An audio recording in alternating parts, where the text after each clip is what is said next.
Welcome to the Pinfall podcast, the podcast where I didn't make the tweet for tonight. Whoopsie poopsie. Also known as the podcast where we watch Raw so you don't fucking have to, and every week I get closer and closer to demanding like some sort of reparations for it. I'm your host Liz, and I am joined as always by our co-host Marcus. Hello.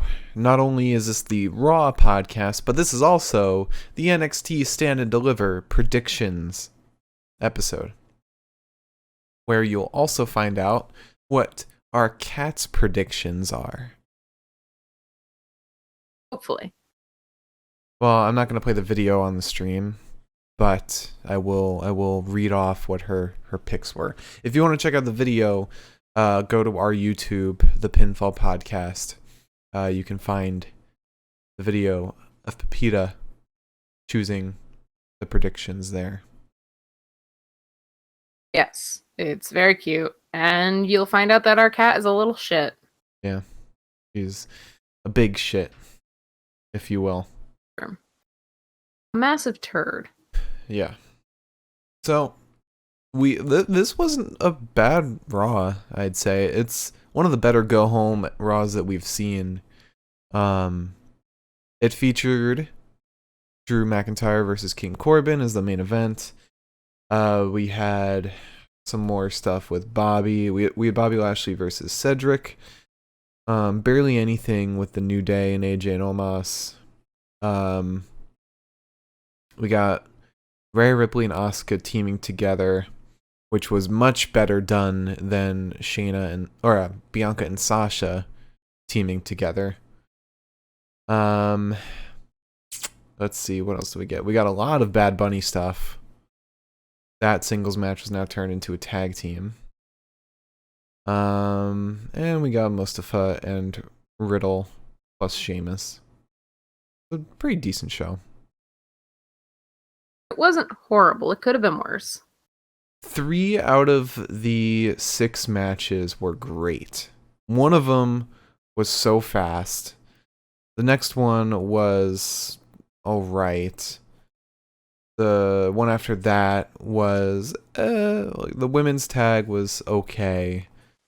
And then the last 3 of the show were great matches. Yes. For the most part. In my opinion.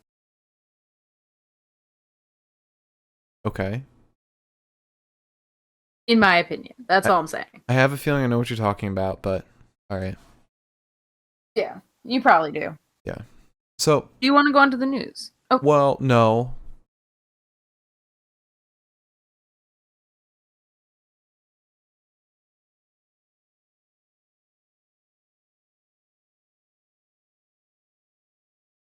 Thanks for watching the Pinfall Podcast, everybody. Yes, let's go into the news. Oh. Yeah. I thought you really had something else to say there. No. I waited so patiently for you. Alright. News. A lot of news. Not a lot of great news. Alright, let's see. Let's start with some non-WWE, sort of, kind of-ish, not WWE, probably not WWE. Most likely not. So Bloodsport 6, Josh Barnett's thing for GCW is happening on April 8th at 8 p.m. Which kind of fucking sucks if you're Josh Barnett or GCW. Maybe it doesn't, actually. I don't really know how the ratings go for that. But originally it was reported that Davey Boy Smith Jr. Was coming over to the WWE because he wasn't part of Bloodsport. And it turns out that he was added to the card just the other day. On April 2nd. So actually more than just the other day. Which is kind of funny. I don't know. But he was added to the card April 2nd. He is fighting KTB. Don't know who that is, but kind of makes people feel like, oh, maybe he isn't actually coming to the WWE. I know a lot of people were hyped about it, so it's kind of funny that it happened so last minute.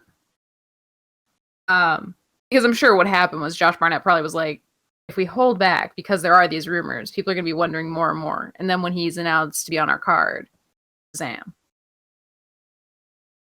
Sham wow. Sham wow. Everyone's talking about it. In addition to that, we have the news that the WWE moved to trademark Zeta Ramir, who we saw fight. She was fighting alongside Gigi Dolan. She was fighting Shotzi number. Okay, yeah. So we saw her fight last Wednesday. I mean, good for her. That's exciting. In addition to that, people who might be coming back or coming to the WWE. Mark, I know that you've been waiting for this for a while, so I'm really excited to tell you that there's rumors that Mr. Rob Gronkowski is returning at WrestleMania 37. Yes. Yes, he's gonna jump off the balcony again.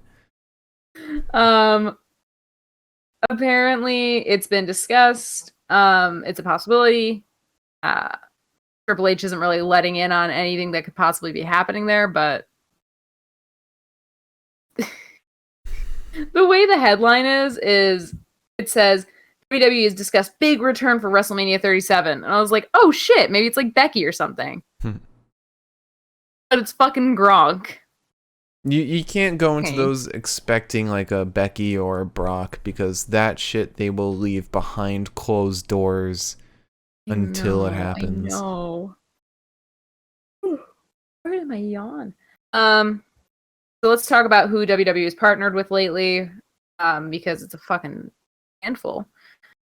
So first of all, GSN, Game Show Network, and WWE have partnered. So I guess they're producing shows for Game Show Network now. Yeah.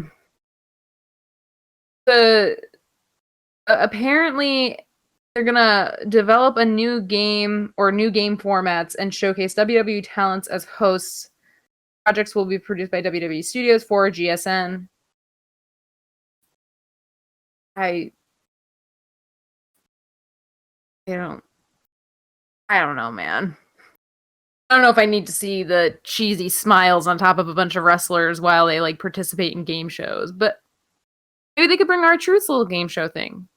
Yeah. GSN and give him like, something real to do. They're just competing against AEW with their game shows. Man, it's just also I found a little fun fact that Sean Ross Sapp tweeted regarding this WrestleMania. He said this weekend will be the first time since WrestleMania 4 in 1988 that neither Undertaker, Triple H, or Shawn Michaels are on the WrestleMania card. That's because Shawn Michaels is busy being the king of ladder matches, so Watch, he shows up in that match and wins, therefore making that tweet obsolete. You know what? That's all I really need. Well, actually, never mind. That wouldn't be at WrestleMania. So it wouldn't count. It would be at the night bigger than WrestleMania, you're right. So in what's only to be fucking expected, the WWE partnered with Cameo. Let me run down the list of all the people and how much they now fucking cost. So Alexa Bliss is $400. That was already the case. Randy Orton is $500. Lashley is $200. McIntyre is $250. Wow. Yeah. I thought it was kind of crazy. I think we can go based on that the results of WrestleMania. Rhea is $150. Asuka is $200. Seth is $400. John Morrison is $200. Miz is $250. Oh. AJ is 400. Ooh. Apollo is 200. Shane McMahon himself is $500. Of course, because the McMahons have to be above everyone. Braun is 250. Kofi is 250. Bianca is 200. Cesaro is 200. Big E is 250. Xavier and Sheamus are both 250. Riddle is 200. He probably should be free because who the fuck wants to hear from him? Daniel Bryan is $400. Damian is 150. Sammy is 200. KO is 250. And Omos himself is $150. Oh, wow. Yeah. How much of that are the talent? Is the talent getting? I was about to ask. That's a cute question. Not so fucking sure. I kind of doubt that they're really getting that much off of it because Probably it's the WWE. Probably half of it. Maybe. Or quarter. Yeah, that fucking sucks if you're making like what, a $250 cameo. I do assume that the way they probably priced that out was like there's some people that people are gonna pay money no matter what, which is a bunch of fanboys will pay $400 for Alexa Bliss to acknowledge them in any respect. Yeah. Whereas with Drew, he's probably $250 because a lot of people are gonna want cameos from him. So you make it cheaper, more people get it. People probably don't need as many cameos from Shane, so you make it expensive. So the one person who buys it, except for 2 Drew promos or cameos. Mm-hmm. I assume. I might be talking out of my ass. Who wants a cameo from Shane McMahon? If he's gonna, I would request that he like jumps off of a high elevation Every time. That's all I need for $500. Every cameo, he does that. Every cameo is him just at the top of a steel cage somehow. There's a burn on the top of my mouth that I keep like fucking with. Very annoying. Finally. Oh, wait, is this another partnership? Because I have another partnership that WWE made. As long as it's not a musical partnership, then No. Yeah. WWE actually partnered with G4 TV to start a video game competition series, which will be hosted by Xavier Woods. And it's going to premiere on G4 this fall.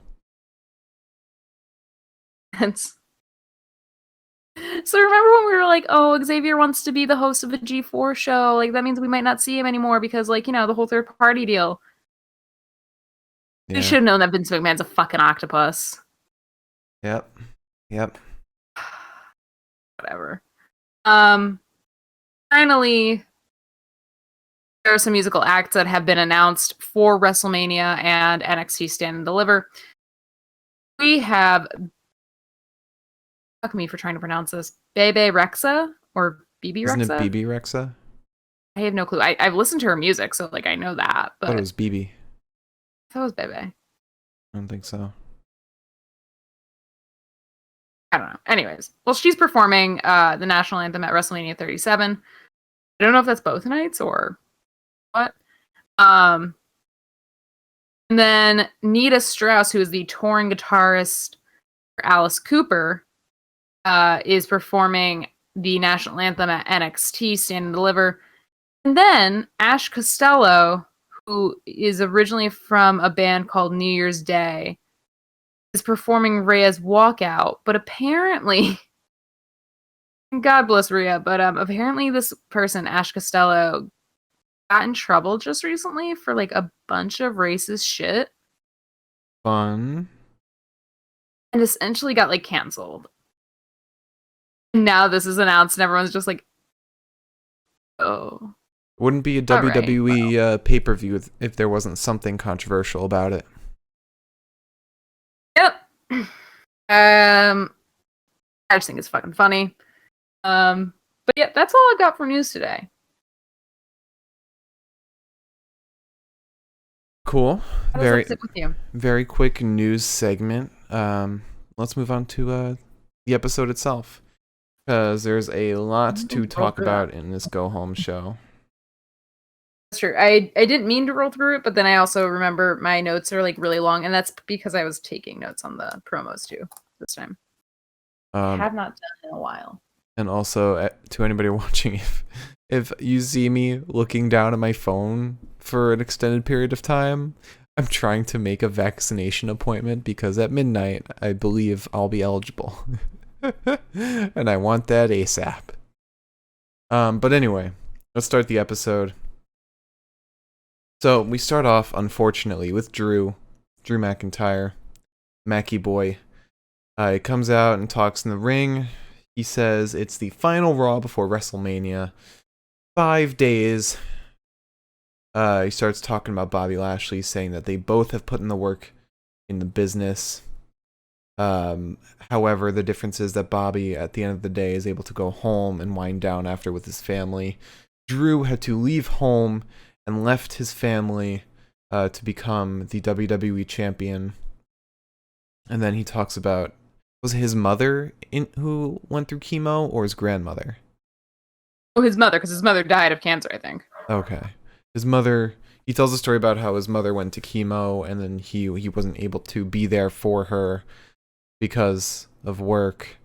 And then he asks Bobby Lashley while shouting into the void, how can you beat a man that will sacrifice everything? You're telling me Drew McIntyre couldn't get a day off to visit his mother who's going through chemo? You're telling me that Drew McIntyre, white man Drew McIntyre, suffered more or struggled more, had the most adversity coming into this? I don't think that's what he was saying. He's saying he sacrificed more. But the thing is that, like, if you watch his 24 documentary, his wife will tell you a completely different story, where she'll say, Drew McIntyre doesn't fucking stop working. Like, to a point where it's a problem. Mm-hmm. And she, like, he broke his fucking neck, and she had to, like, convince him to stop wrestling for, like, a couple months. Like, buddy. He's got to calm Get down. off? He is on a different level lately, and I just... Ooh. But after that, Bobby Lashley walks out along with MVP. Bobby Lashley said, it took me 16 years to get here, just like how it took you 17. Or 14, 17, somewhere around there. Him 17. It took Drew 17, took Bobby 16, I think. Okay. He said, only one can be on top, though, and Drew's time is over. Everyone in the back is scared of the Scottish Warrior. But last week, Bobby saw fear. Bobby felt Drew quiver when he was in the Hurt Lock. And then Drew mentions how he needs help to beat him. He needed Cedric and Shelton and now Corbin. And Bobby says he doesn't need help to beat Drew. MVP then chimes in and says, none of you fight until WrestleMania. That's just how it's going to go. And King Corbin comes out and says, Drew may not even make it to WrestleMania. He's going to finish what he started. It's going to be no Mania for Drew. No WWE Championship. He said he'll whoop Drew's punk ass tonight. And then we get a little promo with the New Day and Riddle backstage. Riddle says Omos's power level has to be way over 9,000. And then Kofi is talking about, match and everything that Riddle's going to be having at WrestleMania and tonight against Mustafa. But the Kofi says him and Xavier are going to retain the title at WrestleMania against AJ and Omos.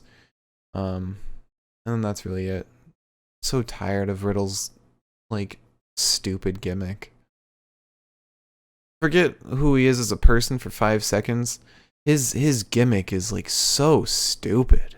Just literally being high all the time.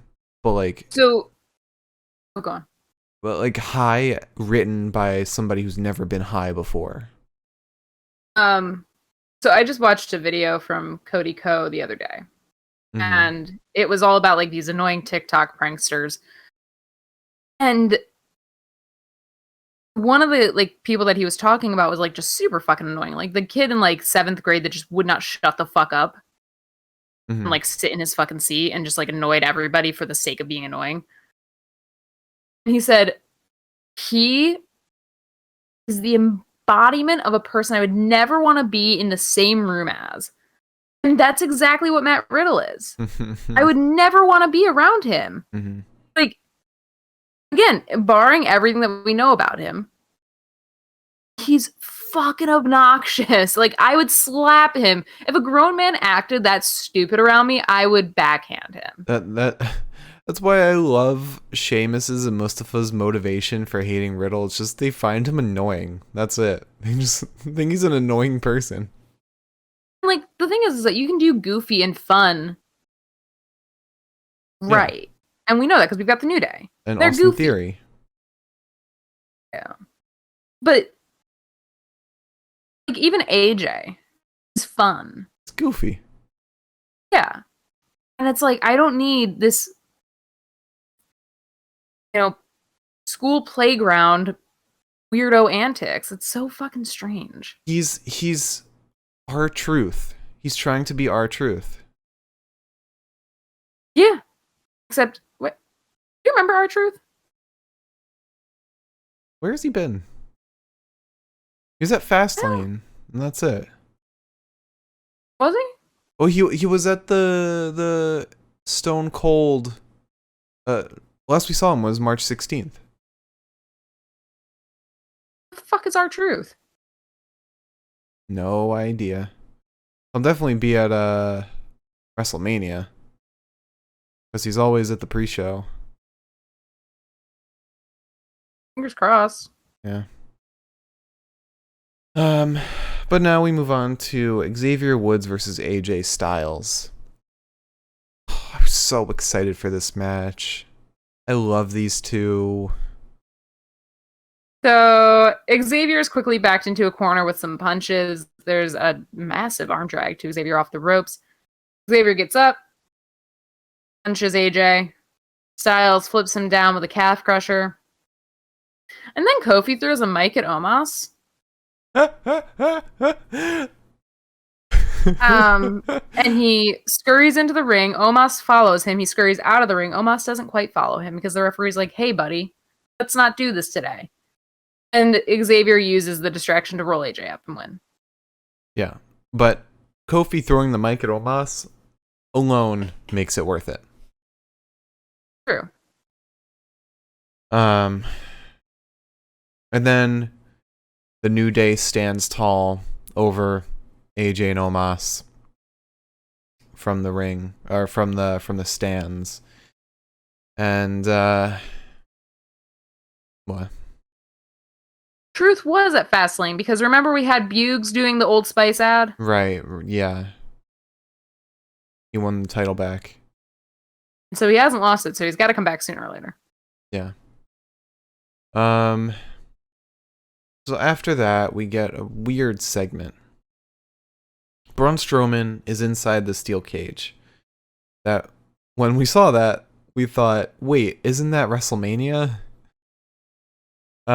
He said, my whole life I've been bullied for my appearance. Okay, you are a massive man. How have you been bullied? How? They don't know who I am or what I'm capable of. You do not know what you've gotten yourself into, Shane. I'm gonna whoop your ass for everyone who's been made fun of. Okay. But you're not exactly the best representation of people who've been made fun of. Yeah. To be fair, this was a really great promo, and I don't really feel like... I feel like Braun's been letting me down, personally, for a while with his promos, and tonight he actually, like, really... He stepped it up. I don't know. He hit home a little bit. I was like, I don't really think that you were bullied. Maybe you were.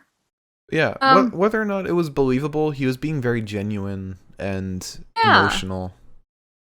Which normally Braun's flat as a sheet of paper, so this was pretty cool. Yeah, and I think that's what we get when we get face Braun. Yeah. Because I think people talk about Braun's best, which I think was 2018, 2016.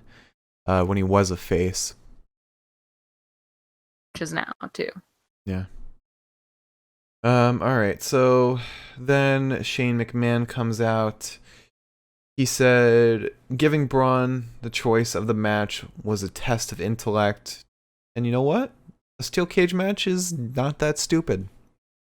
He said it would be a smart choice for any other man, but I'm no man. I'm a McMahon. My brain immediately was just like, McDonald's man.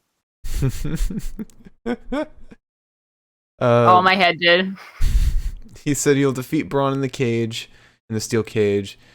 He said Braun will then wake up the next day, look at himself in the mirror, and say, "Boy, I am stupid." And then Elias comes out, and we then get Braun Strowman versus Elias.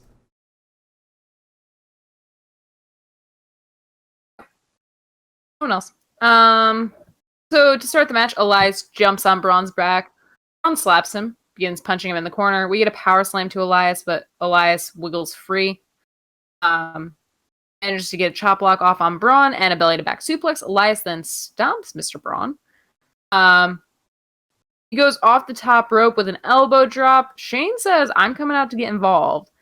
And then Braun gets to his feet and throws Elias nearly out of the goddamn ring, which influences Shane to fuck the hell off. He then throws Elias into the corner before slapping him. We get a sledgehammer to the chest of Elias and then a power slam for Strowman to win. Yeah. Really, really good showing from Braun. Yeah. Not a bad showing from Elias either, but Braun sparkled, I would say. And then Braun stood tall at the end. And for those who don't know, standing tall over your opponent before a pay-per-view has certain implications and patterns throughout wrestling. And a lot of people know this.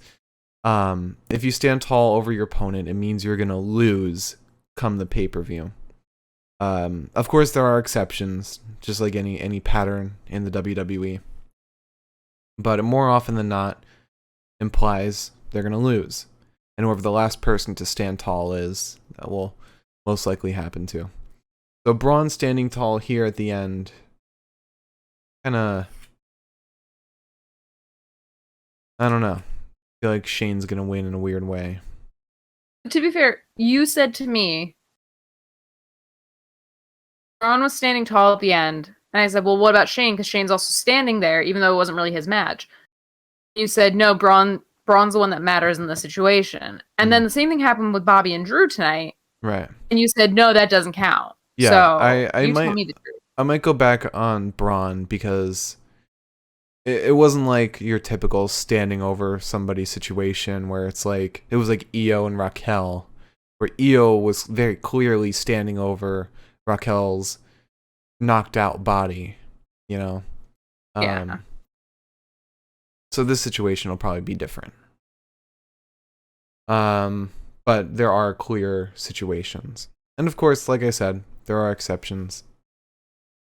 So we have an interview with The Miz and John Morrison. They have buckets of paint. And then they walk up to Bad Bunny's car. I don't even know if anything was said in the interview itself, but they quickly move past the interview. And they start painting all over Bad Bunny's Bugatti. They write "Hey Hey Hop Hop" on the hood and just draw all over it with what clearly looks like watercolor paint. Then we go to Bad Bunny backstage. Walks over to find his car covered in paint. And then as he's devastated by it, Miz and Morrison attack him from behind, throw him over a car, which clearly had a pad on the other side because they never panned over to see the impact. Listen, he still took the bump like a champ, and I'm proud of him for that. He did what most celebrity wrestlers wouldn't do.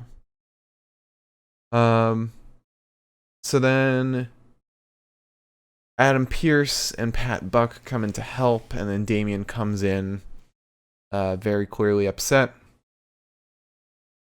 And after that, we get an interview from Rhea Ripley. She said she's not going to give away any of her strategies right now.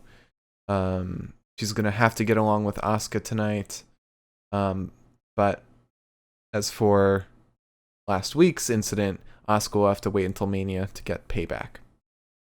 And then we get Asuka and Rhea Ripley versus Shayna Baszler and Nia Jax. The obligatory coexistence with challenger and champion before a pay-per-view.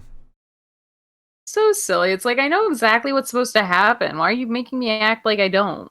This was much better done than how Sasha and Bianca was done, though. Because this actually, it felt believable. So we start with Asuka and Shayna. There's a headlock on Asuka and a shoulder tackle that Shayna absolutely no sells. And then another shoulder tackle that Shayna indeed does sell. Asuka takes to breaking the arm of Shayna when she's pushed backwards towards the corner. Rhea tags in to Asuka's surprise. We get a waistlock on Rhea and turns it around, waistlock on Shayna. There's more or less a fireman's carry takeover to Shayna from Rhea, and Nia gets up. Rhea tries to lift Nia, and it doesn't work. So Rhea just tags in on Asuka's little noggin. Just like taps her like a little cat. Nia goes and sets up for the Samoan drop with Asuka on her shoulders, but Asuka wiggles free. I'm trying not to hiccup, but I can't. There's a hanging octopus on Asuka and hanging octopus on Nia from Asuka. A huge shoulder tackle to Asuka. This really doesn't deter Asuka at all. We get double knees to the jaw of Nia. Rhea gets in, Shayna gets in. We get a boot to the face of Shayna and a punch that takes Nia right off the apron. But then, of course, Mr. Reginald has to fucking distract, because why wouldn't he? And Shayna takes Rhea's legs out as she tries to grapple with him, getting him off the apron. This sends Rhea outside the ring. Nia tags in off of Shayna. We're ringside now. Rhea is shoved into the apron. We go to commercial. We come back. Shayna's in, stomping on Rhea's ankle. Nia gets in. We get a hard power slam to Rhea and an elbow drop on Rhea. Shayna gets back in. We get some kicks and a takedown to Rhea. A leg bar. Shayna's looking for the heel hook on it.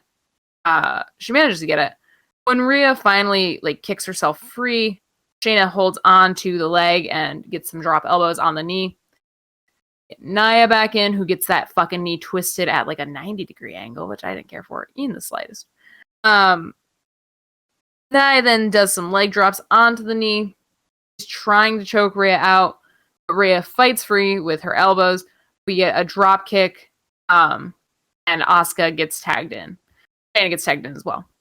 From here, we get some kicks to the head of Shayna, Nia, hip attack to the two of them, and then a kick upside the head, as well as a German suplex and a sliding knee to Shayna. And then Asuka goes up top. And we're like, oh, Asuka's gonna do something. Who knows what? Well, we'll never find out, because Rhea fucking kicks her off the goddamn rope, sending her all the way down to the ringside area. Throw their face first into the ground, and then back into the ring, where Shayna covers to win. Jesus Christ. Yep, and then Rhea Ripley stands tall at the end. This is a clear situation of standing tall over the opponent. It is, but do we really think Asuka's gonna hold on to that title? It's possible. They might be waiting for Charlotte Flair to get it. But I'd still wager a guess that Rhea Ripley will win. It is, although I don't know if they'll want to do that many title moves in one night, or I guess 2 nights. It's WrestleMania. There's ever a night to do it. I know, but some people have to retain. Yeah. I don't know. Because I think the favorite to win in her match is Bianca. AJ and Omos are the favorites to win that. It's more than likely Roman's gonna lose his match. I don't think Shayna and Nia are winning theirs. That's not the same night. On that night, we have... It's the same event, though. Um, I don't know. yeah, I don't know. It's hard to say. I think Riddle's definitely keeping his title. Unfortunately, I really want to see Sheamus with that title. I know. Trust me, we all fucking do. But anyway, moving back to the episode. We then have MVP backstage. Cedric comes in and grabs him by the collar. Shelton then walks in. Shelton says, "Your greed will cost you, MVP." And then at this point, I had to go to the door to grab something. Would you mind filling in the blanks that I missed? Yeah. So basically, Cedric says that MVP is a fraud, and that they're going to prove it on Saturday by, I guess, aiding in Bobby Lashley's failure. I can kick their ass if they do that. And Shelton then says, "You may want to stay your crippled ass out of the way." And I said, "That's not very nice, Shelton." Then finally fixes MVP's suit and flattens the, lapels or whatever. And then Miss Sarah, not Mackenzie. Sarah. Mackenzie's NXT. Sarah comes in. MVP just says that it's because of him that, like, they've gone to expensive steakhouses and they've sat in business class and all that shit. Yeah. And then Cedric and Shelton, or Bobby says that Cedric and Shelton were champs because of MVP. And Bobby says he's going to break Cedric in half come their match. And then we have an interview with Shayna, Nia, and Reginald, and this was the corniest shit I've ever seen. Bad. So, I think it was Sarah asks them a long question, and then Nia's like, "You want a glass of water after asking me the longest question ever?" And then Lana and Naomi come in, because before this it was announced that the tag team turmoil match, which is basically a gauntlet eliminator, but with tag teams. So Lana and Naomi come in, Mandy and Dana come in, Natalia and Tamina come in, Riot Squad comes in, and then Billy Kay comes in. And then they're all like, "Billy, you don't even have a partner." And Billy said, "Well, Carmella's looking over my resume." And then they all start... Billy made this promo. She did. She did. Billy makes everything that she's in. And they all start arguing, and this... Oh my god, it was so corny. And then Nia basically is like, "Well, you can't get to us until you go through the tag team turmoil match on night 1, and then you get to face us on WrestleMania night 2. You know, very clearly, like, WWE promo shit. It's like, they just explained this to us. We don't need this. So then after that, we just jump right into Bobby Lashley versus Cedric Alexander. Yeehaw, cowpoke. So Bobby starts by yelling at Shelton. Shelton then runs in, starts pummeling Bobby with Cedric. It's like every time I start talking, I've got a hiccup, and it's so fucking annoying. So Cedric starts slapping Bobby, who slams him to the ground. This is after the match has started. Bobby starts spearing Cedric in the corner. There's a neck breaker to Cedric. He just fucking throws Cedric again. And he throws him from the ring. We sort of dance around the ring a little bit before Cedric gets back in. And begins... Oh, fuck me. Begins wailing on Bobby before Bobby tosses him once again. There's a hard spear in the corner and a suplex to Cedric. Lashley then tosses Cedric from the ring again. Like a fucking cat, honestly. Just like, no. Getting rid of this. Yeah. Don't care for it. Cedric is then run into the post. At that point, I think we both kind of were like, well, he might be dead, so. Oh, yeah, because... Guess Bobby proved his point? He sold that shit like crazy. Cedric is amazing at selling shit. The way that, like, every time he got thrown, he was just like... I was like, I get it. I kind of feel it. Cedric and Ricochet together are both amazing sellers. I don't know what it is about. Did Ricochet come up in 205 Live? No, right? I'm not so sure about that. I know Murphy did. He's really good at selling. Cedric obviously came up in 205 Live. I'm trying to remember other guys that did. I don't think a lot of them. Ricochet may have. Maybe. And that's why, I mean, Ricochet and Cedric's matches were so good together. Right. Right. I mean, that's kind of why Cedric and Shelton work so well together, because Shelton's also really good at that shit. Yeah, that's true. So we come back from commercial break, and just like we've done right here, Bobby is trying to grind Cedric's head off of his neck. There's a kick to the thigh and a drop kick to Lashley. You get a fuck. Tired? It's because I keep thinking about it now. Now my eyes are getting wet, and I'm trying my best. So there's a flatliner to Cedric. Bobby tries sending Cedric back into the post. But this time Shelton frees Cedric. Cedric sends Bobby into both the post and then the stairs. And then Bobby ends up in the position on the far side of the ringside area. Cedric gets into the ring, dives out onto Bobby, sending him into the barricade, does that twice.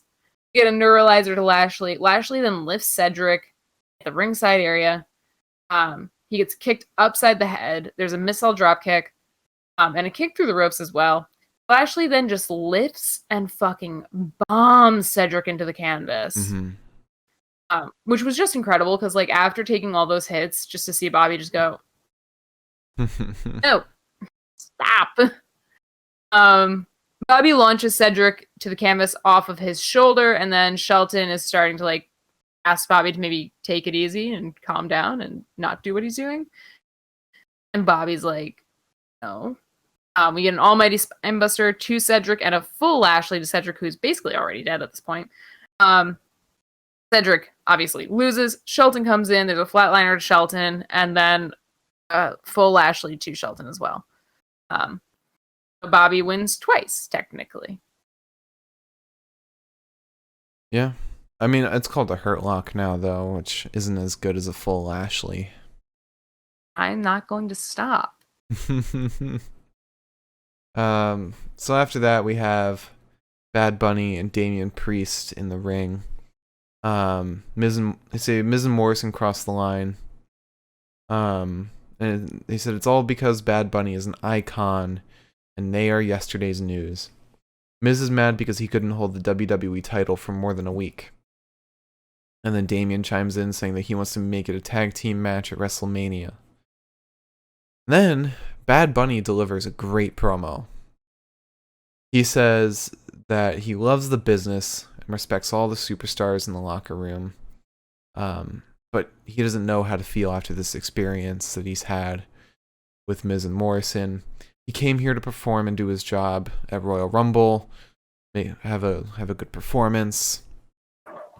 And he even used to respect and love The Miz. But The Miz doesn't respect Bad Bunny. And then Miz and John Morrison come out. And, oh no, never mind.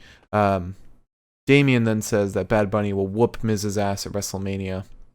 And then Miz and Morrison, they're in the parking lot. They come in on the jumbo. And they say that Bad Bunny doesn't belong here. They're going to embarrass Bad Bunny. And they accept the tag team match. So now, either one of two things happened. Either they don't trust Bad Bunny in a singles match, or John Morrison was cleared to wrestle again. I didn't know he wasn't cleared, actually. Yeah, remember that injury when he like did the Starship Ended pain? weird on his knee. Yeah. Okay. So after that, we then have Mustafa Ali and Sheamus backstage. Mustafa says Riddle's everything he wants to change about WWE, and Sheamus says that they both share this hatred for Riddle. And Sheamus will be out there rooting for Ali while on commentary. And then Riddle just rides through in a scooter. And then we get Riddle versus Mustafa Ali. A good sign that Mustafa Ali might not just be going back to being a jobber.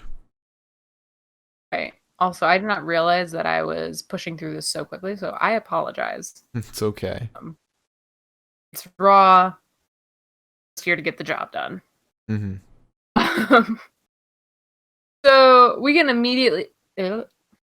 Well, that'll slow us down. We get an immediate triangle submission hold on Ali.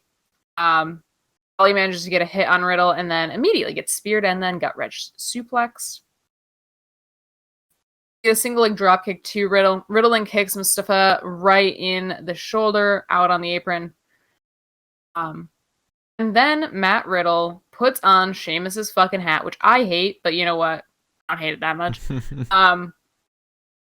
This gives Ali a chance to attack from behind. Riddle is getting stomped in the corner at this point. He then stands with Ali's leg and dumps him. Ali then stomps on Matt Riddle's tootsies and kicks him over.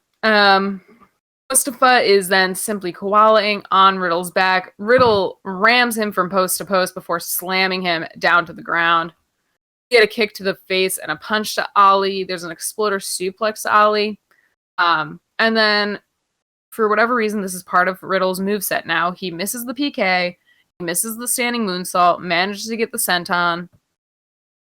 Why is that your thing? Like, I'd rather see Jeff Hardy, honestly, at that point. Because, like, you're just missing. What is that saying about you? I didn't notice this at all. He does this every match now. It's wild to me because it's like... I mean, not everyone's going to land every hit. That's how wrestling matches work. I understand. Truly I do. But every single time it's miss the PK, miss the moonsault, the senton. Every single time. It's like Jeff Hardy's moveset, except he's failing at every single point. It's confusing. I don't know. It's like, yeah, I get it. Like, you can stay on your feet, but I don't know, man. It's just something I noticed and I haven't yelled about yet, so now I'm kind of like... Okay. You could pretend to be interested in my insights. Okay, I'll take it. Ali managed to get the Koju clutch on Riddle, but Riddle lifts him, hits him with a suplex. There's a knee to the midsection of Riddle, and then a slap to the face of Riddle. Ali is then kicked back, goes for a DDT, gets caught, and slammed down in the Bro Derek. Because can't have anything on this fucking show. Man, thought it was a great match. It was a good match. I thought so too. I liked that it was a match that was longer than a couple of minutes because when they announced this match, I kind of thought it would be. I also kind of thought that Retribution would come in and interfere, but they didn't. So, kind of a good sign, realistically. Mm-hmm. So after that, we then had Drew McIntyre in an interview. He said there's huge stakes in a match against Corbin. He said everyone could say mean things about Corbin.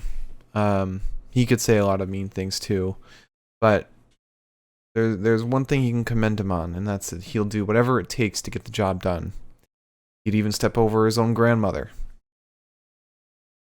Then before the match starts, we get an interview with Bobby Lashley. He's asked who he'd rather face at WrestleMania. He said he doesn't really answer the question. He just said he'd love to beat up Drew. I guess that answers the question, sort of. He said he talks about giving Bobby an ass whooping, but he said an ass whooping will be difficult to do while he's in the Hurt Lock. And then our main event, Drew McIntyre versus King Corbin in a great ass match. Dude, Corbin looked sexy. Yeah, he looked great. Good. So we start with a shoulder tackle to Drew. MVP is chirping from the sidelines. There's a nasty fucking shoulder tackle to Corbin. We get a snap suplex to Corbin, and then fast Corbs right into a clothesline on Drew. Corbin then starts kneeling on Drew's neck against the ropes. He then tosses Drew into the buckles, and then into the buckles a second time. But the second time, McIntyre no-sells it. Bounces right back, clotheslines the shit out of Corbin, and then overhead belly to bellies him twice. We get the neck breaker, the kip up, failed future shock DDT just to make sure that all the moves are there. Corbin at this point takes Drew off his feet. Drew sends Corbin into the post and then the stairs once we're ringside. We get back in the ring. Drew's just clubbing Corbin. Corbin throws Drew into the post, sends him swirling and twirling off the fucking ring altogether to the ringside area. Corbin follows him out, slams his head into the announce desk. We get some hammer strike elbows to the neck once we're back in the ring. Glad I know what those are called now, by the way, because they're used quite often. Corbin then fucking suplexes the absolute shit out of McIntyre. I did not expect that in the slightest bit. Like, that genuinely had me sit back like, all right. We then get like this weird thing that they called the crucifix grapple because it wasn't really the pin, but it was the move itself. On Drew, there's elbows to the face, a choke slam to Drew, another move that fucking like blew me away. And then we get fast Corbs again, but this time it's right into a spine buster on Mr. Corbin. Corbin drives Drew into the post, meets an elbow when he does so. Corbin manages a massive belly to back suplex to Drew. When Drew gets up, he just fucking Glasgow kisses Corbin, manages the future shock DDT. Not a good one. And you. Oh, yeah, Corbin's head didn't hit the ground at all. Not even close. Yeah. Not good. Drew goes up top, is hit in the face by Corbin, who manages to fucking superplex McIntyre. God damn it, Corbin. And then we get a massive deep six, looks fucking spectacular, and then he gets fucking Claymored and Drew wins. That's that on that, baby. Yep. All right. Oh, man. Ridiculous. So remember, everyone, to stay tuned till after the bests of the night, where we'll be doing our predictions for NXT Takeover Stand and Deliver, which is coming this Wednesday and Thursday. But now we have the bests of the night to talk about, and I have no idea what I want to pick for promo of the night. I think I know I want to pick. I have a feeling, but we'll see. Alright, so promo of the night. We had Drew McIntyre talking, giving us the sad story, and then Bobby Lashley and MVP coming out. That was fine. I mean, nothing new. Just more shit talking between them. New Day and Riddle was pretty lame. Braun giving us a great promo. But nothing new from Shane, just being fucking weird. But it was nice to see a side to Braun that was delivering a great promo. Miz and Morrison dumping the paint over the car. That was new. Bad Bunny backstage, finding out about the car and getting jumped by Miz and Morrison. That was alright. Nice to see Bad Bunny take a nice bump, though. Ripley's interview, that was alright. MVP backstage with Cedric. I missed half of that, so I can't even really consider that. Shayna and Nia encountering every women's tag team to exist. That's whatever.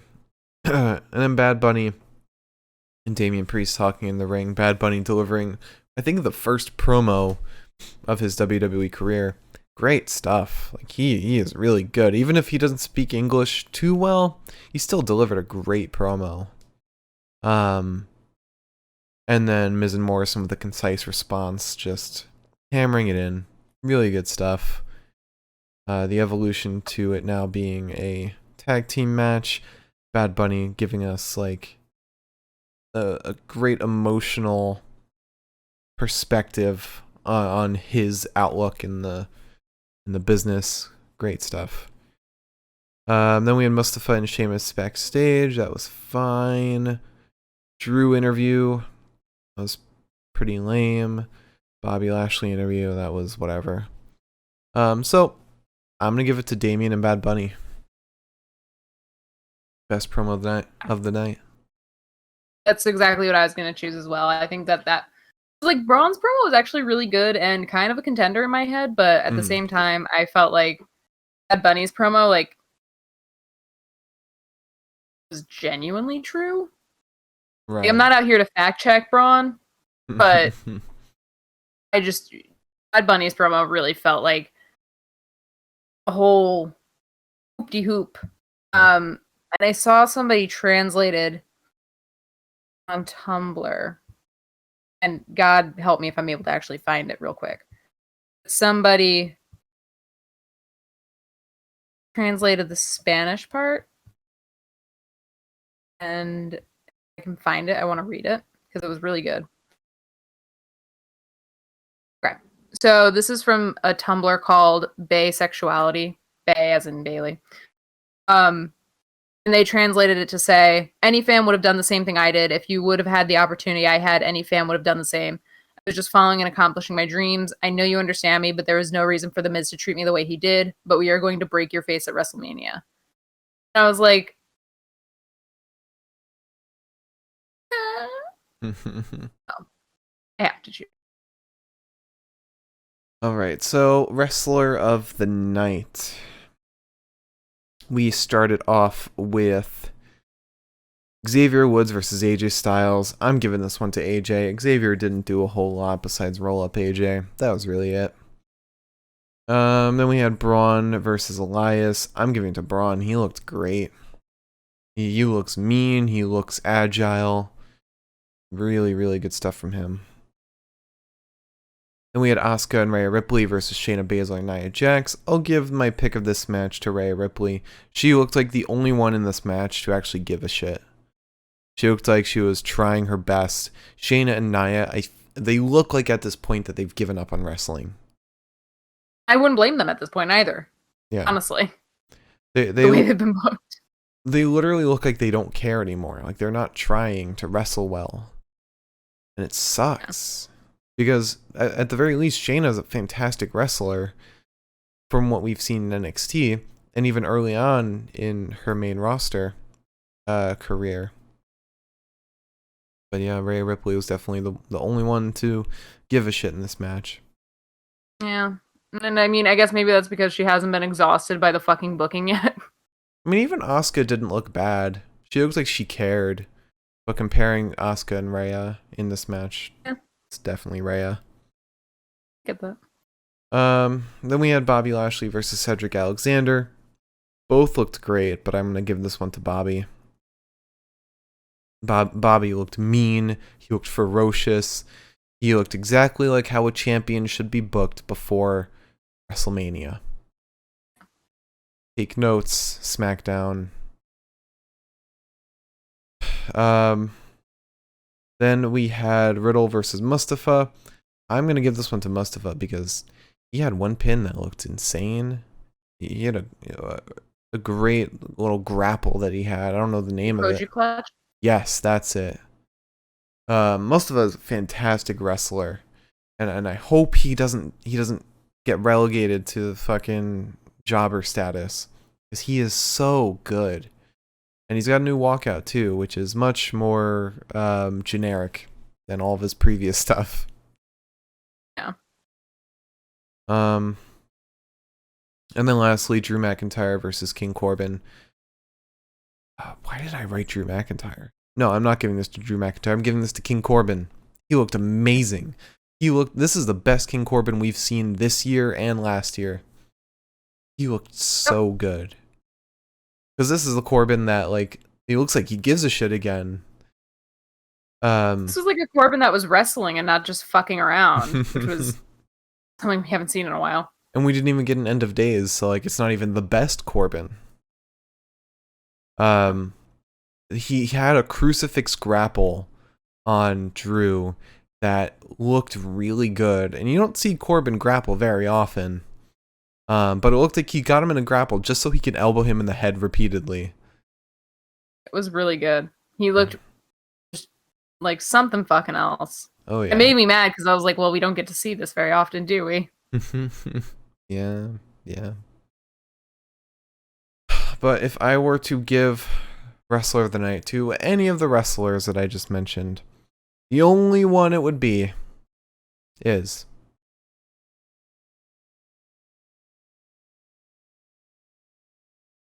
King Corbin. You know what, buddy? Hell yeah. Absolute hell yeah.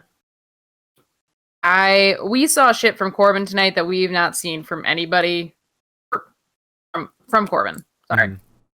A hell of a while. And it looked like he fucking wanted to be there for the first time in a year. I think his storyline with Sammy kind of revitalized him a little bit. I hope that this is a sign that, like, it's kind of sad, but, like, maybe Corbin belongs on Raw. I mean, the best Corbin was when he was general manager. I know a lot of people... Go on, please. I don't know why I interrupted you at that point. Well, I just remember his feud with Seth. That was fantastic. That was great stuff. Yeah. I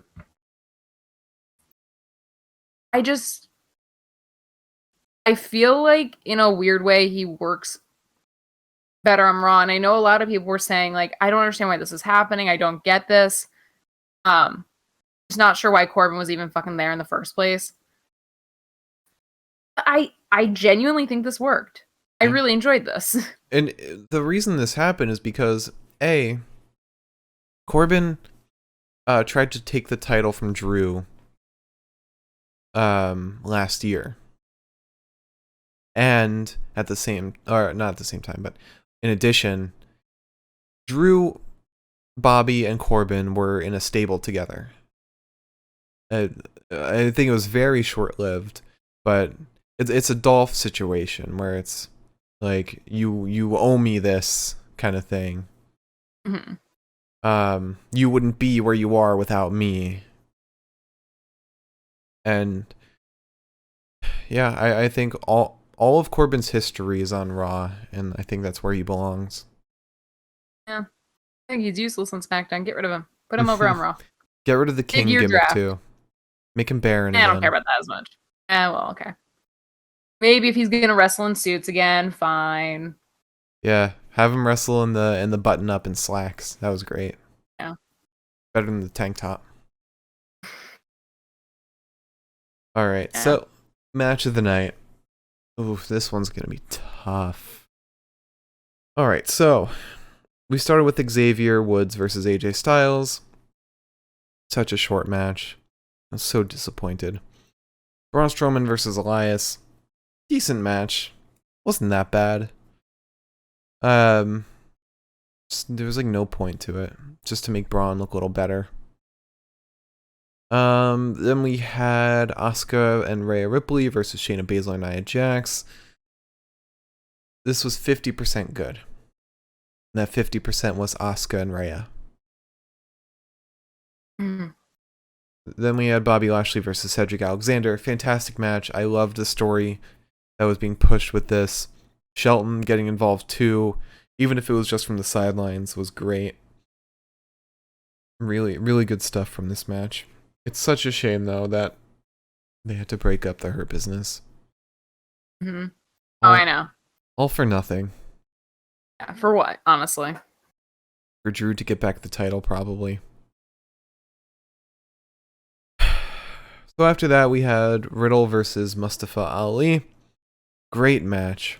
I really enjoyed this match because this was the best Riddle that we've seen in a long time, and this is also Mustafa that actually is there to wrestle as opposed to wrestle and feed off of the interference from Retribution. This was just a straight up wrestling match, and I really enjoyed it. Plus, Sheamus on commentary made it just a whole lot better. It also really pushed forward almost non-existent storyline going into WrestleMania, because I felt like there was nothing between Sheamus and Riddle. Now it feels like there's something. And maybe we'll get like, ooh, imagine we get a little team up with Ali and Sheamus against T-Bar and Mace. The only person that Sheamus can possibly team with is the one guy who wants nothing to do with teammates right now. I think that's perfect. Yeah. That's a match made in heaven. But yeah, I think this match was great. I say what you will about Riddle, I think his performance today was a lot better than how he had been performing previously. And then, lastly, we had Drew McIntyre versus King Corbin. Great match from King Corbin. You know, I think... I don't want to say this was a very one-sided match, because Drew was also doing a great job. He's doing a great job selling. But I'm so tired of his moveset because he's so one note now. He just copies everyone. And the thing too is that it's like the overhead belly to bellies are so cool and so powerful. Yeah. Once you've seen him for the 400th time, it's like the same way that like if you're watching like a Michael Bay film, like the explosions aren't going to quite get you. Mm-hmm. The same way if you watch it 500 fucking times, which we've seen because Drew fights every fucking week. So there's no time for us to not see this shit. I want to see him like spice it up, like do the overhead belly to belly, but like into the corner, like into a set of chairs or into a table, like something like that. Spice it up. I get it. Like he's taking a move from every challenger he faces, but my God, like that's not enough. There's no head games there. There's no intellect. I know. Corbin at least spiced it up. Like he gave us some stuff that we don't normally see from him, like some grappling. We saw some that superplex. We don't see him superplex a lot. Oh yeah, that was incredible. I really don't know what match to give it to. Like, there's one I want to give it to, but I know you'll disagree with it. It depends. And there's three you can possibly choose from that would make me go, all right. I'll do some elimination. I'm not giving it to AJ versus Xavier, obviously. I'm not giving it to Braun versus Elias. Okay. Not giving it to the women's tag match. Sexist, but okay. It's not my fault, okay? It's not my fault that match sucked. I'm not gonna give it to Drew versus Corbin. Okay. I'll give it to Riddle versus Mustafa. Oh, buddy. That match, it made me so excited just seeing like the pure wrestling that was going on. That felt like, out of all of them, a pay-per-view match. And then Sheamus on commentary too really just made it, like it hit it home. Fine. Just only for Sheamus, for right? Oh, and Sheamus.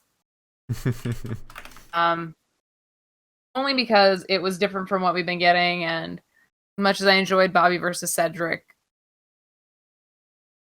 that was exactly what I expected. Yeah. Not in a bad way. It was exactly what I expected. It was predictable. Yeah.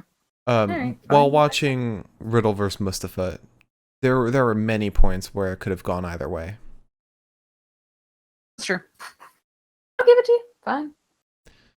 So, to run it back, our promo of the night, Bad Bunny and Damian Priest respond to Miz and Morrison's actions. Wrestler of the night, King Corbin. Match of the night, Riddle versus Mustafa Ali, featuring Shamu. Alright, so now, don't go anywhere, everybody. The show's not over, because we have our predictions for NXT TakeOver Stand and Deliver. Now, if you're new to the podcast and you want to know how our predictions work, we predict the outcome of every match that happens, at least every match that's announced. For every incorrect prediction that we get, during the podcast, we have to finish 1 can of hard seltzer, and that adds up the more predictions you get wrong. So, if I get 5 wrong, I have to finish 5 seltzers, which would suck because that's as many seltzers as there are that night. You could have said matches. Oh, did I say seltzers? You did. I meant matches. That's all the seltzers we're gonna have, just 5. But whoever has the most correct predictions will be crowned the Pinfall Podcast Prediction Champion. And right now, I am the reigning champion after Fastlane. We would be tied if the outcome of the Randy Alexa match was, fitting. Ironically, the worst fucking moment of that entire fucking match is the thing that fucked me. Because if I couldn't have gotten angrier, You think Fiend gave showing me up a is the reason. worst? No, that wasn't the worst part. The pin was the worst part. Oh, Because okay. that's the part that fucked me over. Right. I think the thing that fucked you over was the ref leaving the ring and running out. It was Eddie Orango, I think, too. I think so. Motherfucker. So, and then the reigning champion from that point will give a punishment to the loser, and that punishment can be anything. On night 2. Yes, all of this will the punishment will apply on night 2, but the seltzers will apply the night of. We're gonna do a podcast for each night. Obviously. So we won't find out the champion until night 2. That'll also go for WrestleMania. Which is incentive to keep fucking watching, buddies. Now, this time around, our cat, Pepita, also made predictions. So, Nightmare animal. do we want to go over her predictions first, or do we want to go over ours? I want to ask you a question. Yeah. Can I change one of my predictions? You can change it right now. Okay, I'm changing it right now. Okay. I don't know what could have happened between now and then, but... I thought. That's all. All right. I had a thought. So do we want to go over Pepita's predictions first, or do we want to do ours? Let's start with Pepita's predictions, and then we'll go in with ours. Okay, let me just pull up the video. You guys will hear a lot of clicking because I did not pull this up before. Okay, I'm unbolding stuff right now, so... Gotta make sure to pause it. Okay. Everyone just heard the music in the fucking video. Okay. If you want to check out the video, you can go to our YouTube, the Pinfall Podcast, and find it there. I promise you she's the best cat, even though she's the fucking worst cat. She made some bad predictions. Alright, so first up we have Santos Escobar versus Jordan Devlin in a ladder match to find out the undisputed NXT Cruiserweight Champion. Oh, why don't we just let's just do match by match. We'll go over all of ours as we go match by match. Yeah. So we have that match. The cat's prediction is Jordan Devlin. Fucking heel ass cat right there. I swear to God. Now, Liz, who did you pick? Well, I have morals, unlike the cat. I chose Santos Escobar because so help me God, if that little Lego block fucking head looking boy is gonna get that fucking title, I'm out. I'm out. I picked Santos as well, especially after the showing he had against Tyler Breeze. The fact that Jordan Devlin is on NXT UK, and I don't think they would bring the title there. And Santos made an amazing point 2 weeks ago, I think 3 now. Everyone forgot Jordan Devlin was champion. Everyone forgot. Yes, we did. And only ignorance, they call it. Only one of them has been making appearances on 205 Live as well. So next up, we have, let's scroll through the video, the Gauntlet Eliminator on night 1 for a chance at the North American Championship on night 2, which is between Isaiah Swerve Scott, Leon Ruff, Bronson Reed, Cameron Grimes, Dexter Lumis, and LA Knight. That's just a fact of life, dummy. So, the cat, I don't know why she made this decision. She picked Leon Ruff. What? Because it was the first treat she saw. She picked the only one that wasn't a heel, though. Or True. there was only one heel in this match. There's only one heel, and she didn't pick it. True. Because I think Cameron Grimes is technically a heel. I wouldn't put him in that category right now. I don't think he's quite heelish. Swerve is definitely a heel. LA Knight's not quite a heel. Maybe. I don't know. I don't know about that one. How about that one, Chief? Yeah, she picked Leon Ruff. I should keep track. Can you keep track of these? Yep, that sounds good. Okay, perfect. Now, who did you pick for the Gauntlet Eliminator? I, due to narrative reasons, picked Mr. Dexter Lumis because I think it makes the most sense narratively. That's fair. He is the only one in a storyline with Johnny right now. But I, based on the order of the Gauntlet and what makes sense with who comes in last, I picked Bronson Reed. Because obviously Swerve and Leon Ruff that feud will be settled right in the beginning. Then Cameron Grimes will come out. That doesn't matter at that point. But then, Bronson Reed comes out third. He'll take out one of them because he's big. Cameron Grimes, Bronson will easily take him out. And then Dexter Lumis. But then LA Knight is what matters at the end. Because LA Knight and Bronson Reed have a feud. And it would only make sense for them to duke it out. So, let's see after that. We have the NXT North American Champion, Johnny Gargano, versus the winner of the Gauntlet Eliminator. And the cat picked the challenger. Liz, who did you pick? Wait, how many hard seltzers does the cat have to drink? Well, I mean, as many as she gets wrong. Okay, so the rules apply to her. Yeah. All right, get ready for drunk cat. Oh no. God. We're not actually getting our cat drunk before anybody actually thinks that. Yeah, we're definitely not getting our cat drunk. We're not, Liz. We're not. We do still have cat wine. So. We do. We do have cat wine.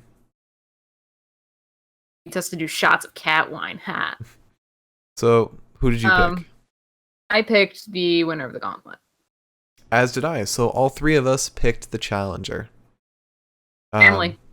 My reasoning is Johnny will probably move up to the main event scene after this.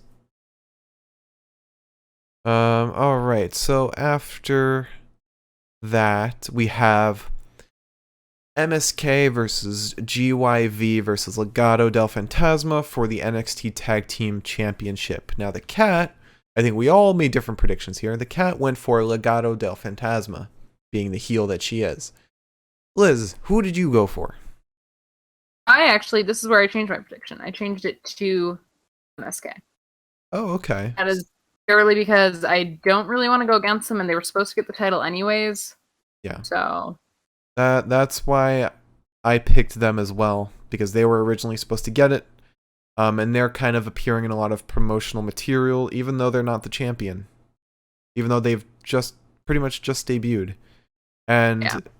winning the Dusty Cup over GYV and Legado is enough argument for why they should win. All right, so, and I think they threw in Legado just so that it's not just a repeat of the finals of the Dusty Rhodes Cup. Mm-hmm. All right, so next up we have Shotzi Blackheart and Ember Moon versus The Way for the NXT Women's Tag Team Championship. And the cat went with The Way, Candice and Indy. Liz, who did you go for? Picked The Way as well. And so did I. Oh, again, family. What was your reasoning? I don't think that Shotzi and Ember were really meant to hold on to the title for that long. Yeah. I think them getting it was purely for storyline movement for Raquel and Dakota. I think that Indy and Candice do a lot more with it right now. Right. I think it was just for... I think Shotzi and Ember just got it so that they can have their celebration of the titles being made. And now that that's over with, it'll go to somebody with a lot more tenure, which is... Although Ember has a lot of tenure, but I think Candice and Indy, like you said, have a bigger storyline. That's the way they were talking about how Indy has like so much more confidence in the ring lately. Yeah. It kind of sold me a little bit. Mm-hmm. So up next we have Kushida versus Pete Dunne for the title of Best Technical Wrestler in NXT. Where the fuck is Tim Tams? Just saying. The cat went for Pete Dunne, of course, because she's a goddamn heel. Liz, who did you pick? I may have gone for Pete Dunne as well. Goddamn heel. I went for Kushida. Because after Kushida lost the challenge against Johnny, they'd probably want to give him a win. Because Pete Dunne, I think, has had some wins since then, or since his challenge against Finn. No, the cat told me that I should pick Pete, so. I don't think she did. She may have whispered in my ear while I was sleeping. That's weird, but okay. Up next is Walter versus Tommaso Ciampa for the NXT UK Championship. The cat made a weird decision and went for Walter this time. Girl. Liz, who did you pick? I fucking picked Walter. I'm not picking that bootlicker. I went for Walter as well, primarily because they're going to have the match against Rampage Braun the night after, and that will be when Walter loses the title. I just can't see Tommaso getting that fucking title. Tommaso of all fucking people.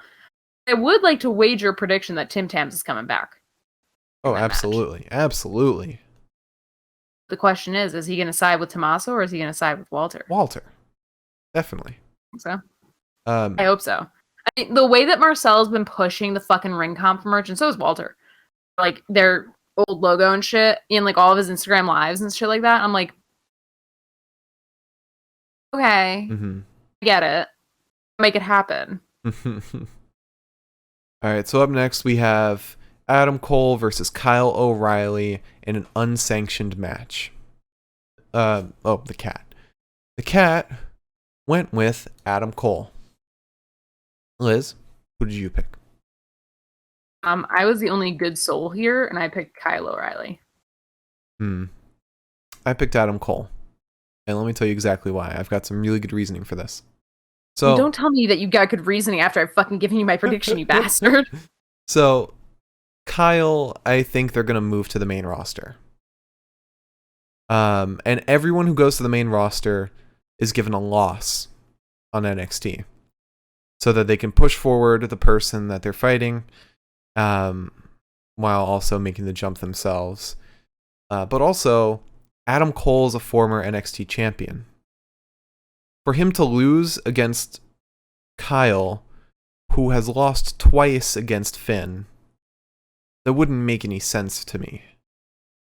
And especially if he's going to stay in the main card and again go for the NXT title, I don't think having him lose to Kyle would be a good decision. So what's your opinion of the idea of Roddy coming back during that match? He probably will. He probably will. Yeah. It just matters, or it just depends on what capacity. Because I don't think he likes Kyle either at this point. Yeah, but I feel like he'd interfere and be like, you guys fucked all of this up. Yeah. I don't know. So after that, we have Finn Balor versus Karrion Kross for the NXT Championship.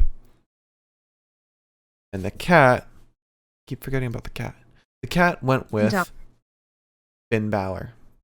She turned and looked at Karrion Kross, but went with Finn Balor in the end. Old of her. I chose KK. I chose Karrion Kross as well. Because Karrion was supposed to have it at this point. Supposed to keep it before his injury. I don't know what's going to happen to Finn, whether he's going to go to the main roster or stay on NXT. I feel like if he's not the champion, he's going to be wasted on NXT. He was prior. I think he'll continue to be. But I think NXT is really the only brand that knows how to do Finn best. But there's no way Karrion Kross is walking out without the title. I don't see that happening at all. Alright, so after that we have the final match. Io Shirai versus Raquel Gonzalez for the NXT Women's Championship. The cat went for Raquel Gonzalez. Liz, who did you pick? I picked Raquel Gonzalez. As did I. Only makes sense. Because Io has gone through what, like almost 10 challengers now? Yeah. I think NXT put up a graphic on Twitter. She's beaten like 10 different people for the title. And Raquel, it'll really fit her storyline to get the title. Io needs to step down. And it would fit everywhere for Raquel to get the title. And those are our predictions for NXT TakeOver Stand and Deliver. Tune in Wednesday for night 1 recap. And then Thursday for night 2. Never ends. We're in Hotel California, baby. Can check in, but you can never check out. Yeah. How it is with wrestling. So do you want to wrap up the show? I was just going to say, fun fact for anybody that knows that fucking song and what it's about. My sister was getting married. We had her rehearsal dinner and like the walkthrough of the venue. And the venue was playing Hotel California. And I said, maybe that's not the song to play right before our wedding. Yeah. Because then the you can check in, but you can never check out plays just a little bit louder. Anywho. All right. If you joined us tonight, thank you so much. If you didn't join us tonight, well, thanks. Still. You probably, if you're listening to this, you joined us for an extended period of time. And we appreciate that. Honestly, no matter when you check in, thank you for joining us. If you enjoyed this podcast and you said, damn, I really want to listen to this podcast every night for a fucking week. 1, you're probably crazy, but I appreciate it. 2, we will be podcasting or streaming, whatever you fucking call it. For Takeover on Wednesday and Thursday, for SmackDown on Friday, for Wrestlemania on Saturday and Sunday, for Raw on Monday, for NXT on Tuesday, and then you'll never hear from us again. Yeah. So, please join us for those episodes. It will be probably fun, actually. I'm sure it'll be fucking fun. And I love having people around when we're having fun. So join us. As I can offer right now. It's, as much as we dread it, it's going to be a great time. Because Wednesday, Thursday, Saturday, Sunday is going to be a lot of seltzer drinking. All right, Good job.